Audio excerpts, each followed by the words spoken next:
তবে ইরানের রাষ্ট্রীয় গণমাধ্যমে প্রকাশিত একটি ভিডিওতে ইরানের অস্ত্র কর্মসূচির দায়িত্বে থাকা দুই শীর্ষ সামরিক কর্মকর্তাকে একটি দীর্ঘ সুড়ঙ্গ পথে অস্ত্রে পরিপূর্ণ পরিবেশে গাড়ি চালাতে দেখা গেছে।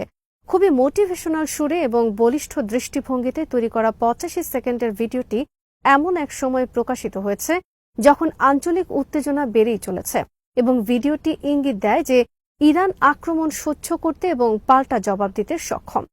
এই ভিডিওটি ইরানের স্ট্যান্ড অফ আক্রমণ ক্ষমতা প্রদর্শনের উদ্দেশ্যেই তৈরি করা হয়েছে। মাটির নিচে তৈরি ইরানের বিশাল মিসাইল স্টোরেজের নাম দেওয়া হয়েছে মিসাইল সিটি। বিস্তারিত হাসনাইন সাকিবের প্রতিবেদনে।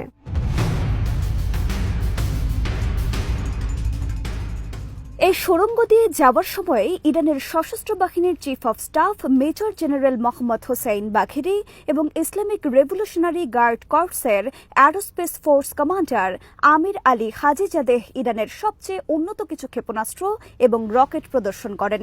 এ সময় তাদের আশেপাশে খাইবার শেকান, কাদর 8, সেজিল, হাজ কাসেম এবং পাভেহ ল্যান্ড অ্যাটাক ক্রুজ মিসাইল দেখা যায়।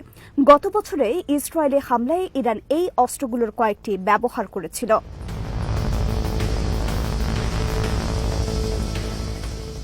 তবে সমালোচকদের কেউ কেউ মনে করেন এই ভিডিওর মধ্যে বেশ কিছু দুর্বলতাও দৃশ্যমান হয়েছে। যেমন বিশাল এবং সক্ষমতা সম্পন্ন এই অস্ত্রগুলো দীর্ঘ সুড়ঙ্গ এবং বিশাল গুহায় খোলা জায়গায় সংরক্ষণ করা হয়েছে। তাছাড়া সেখানে বিস্ফোরণ রোধকারী দরজা বা আলাদা করে রাখা প্রতিরক্ষামূলক ব্যবস্থাও সেভাবে চোখে পড়েনি। যদি এই স্থাপনাটি কখনো আক্রমণের শিকার হয় তাহলে এর পরিণতিতে ভয়াবহ কিছু ঘটে যেতে পারে।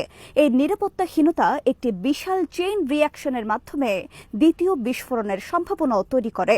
এটি একটি গুরুত্বপূর্ণ তথ্য, কারণ ইরানের অন্যান্য ভূগর্ভস্থ অস্ত্র সংরক্ষণাগার, বিশেষ করে যেগুলো সরাসরি ভূমির ওপর থেকে মিসাইল উৎক্ষেপণ করতে পারে, সেগুলোর বেশিরভাগই এই ধরনের প্রতিরক্ষামূলক ব্যবস্থা কিছুটা হলেও আছে, কিন্তু মিসাইল সিটিতে এর কমতি চোখে পড়েছে।